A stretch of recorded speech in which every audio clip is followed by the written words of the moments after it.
Praise the Lord. ஆண்டவரும் இரட்சகருமாயிருக்கிற இயேசு கிறிஸ்துவின் இனிதான நாமத்தினாலே இந்த காலை வேளையிலே நான் உங்களை வாழ்த்துகிறேன். இன்னைக்கு நம்ம பார்க்கக்கூடிய தலைப்பு 666 என்ற முத்திரையின் ரகசியத்தை நம்ம இன்னைக்கு வேதத்தின் அடிப்படையிலிருந்து பார்க்க போகிறோம். அதற்கு ஆதாரமாக வெளிப்படுத்தின விசேஷம் 13வது அதிகாரம் 17வது வசனம்.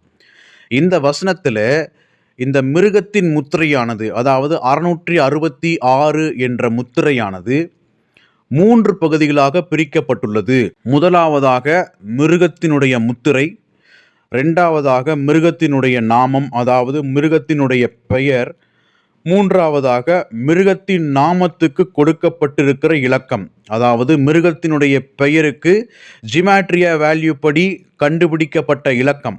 இந்த மூன்றில் குறைந்தபட்சம் ஒருவர் ஒரு முத்திரையாவது தரித்து கொள்ள வேண்டும். அதனால தான் முத்திரையாவது, நாமத்தையாவது, நாமத்தின் இலக்கத்தையாவது என்று நம்முடைய வேதம் தெளிவாக எழுதி வைத்திருக்கிறது.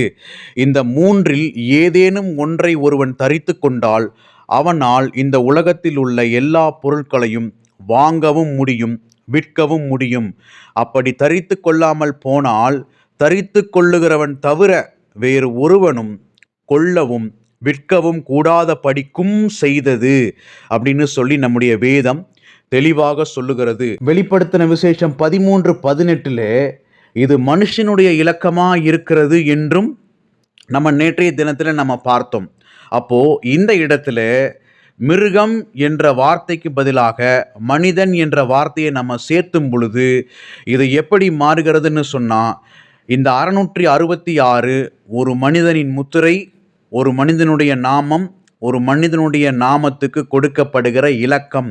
இங்கு ஒரு மனிதன் என்ற வார்த்தை வருகிறதுன்னு சொன்னால் இந்த 666 என்ற இலக்கத்துக்கு அதிகாரி ஒருவன் தான் அப்படின்னு சொல்லி நம்முடைய வேதம் தெளிவாக நமக்கு கற்றுக் கொடுக்கிறது. நம்முடைய அடையாளத்தையே எடுத்து சிப்பாக மாற்றி நம்முடைய உடம்பில் செலுத்துகிறவன் அந்தி கிறிஸ்துவோ 666 அல்ல.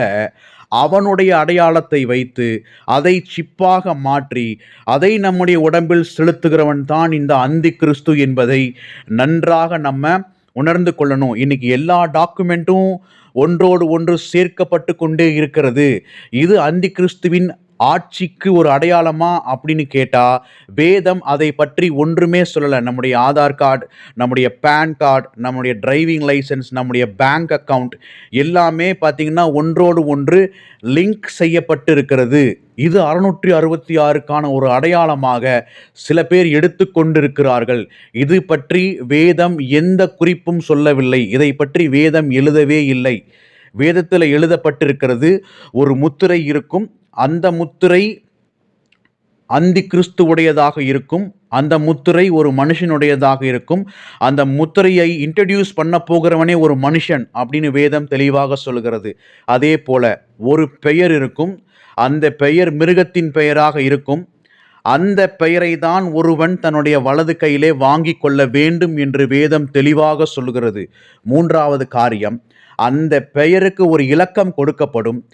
அந்த இலக்கம் 666ஆகத்தான் இருக்கும், அதுவும் மிருகத்துடையதாக தான் இருக்கும் அப்படின்னு சொல்லி நம்முடைய வேதம் சொல்லி கொடுக்கின்ற பொழுது வேதத்தை நாம் தெளிவாக வாசிக்காம நம்முடைய அடையாளத்தை எடுத்து ஒரு சிப்பாக செய்து நம்முடைய சரீரத்தில் அதை கொண்டு வந்து நம்முடைய சரீரத்தில் அதை செலுத்துவார்கள் அப்படின்னு சில போதனைகள் ஒரு பக்கம் போய்கொண்டே இருக்கிறது.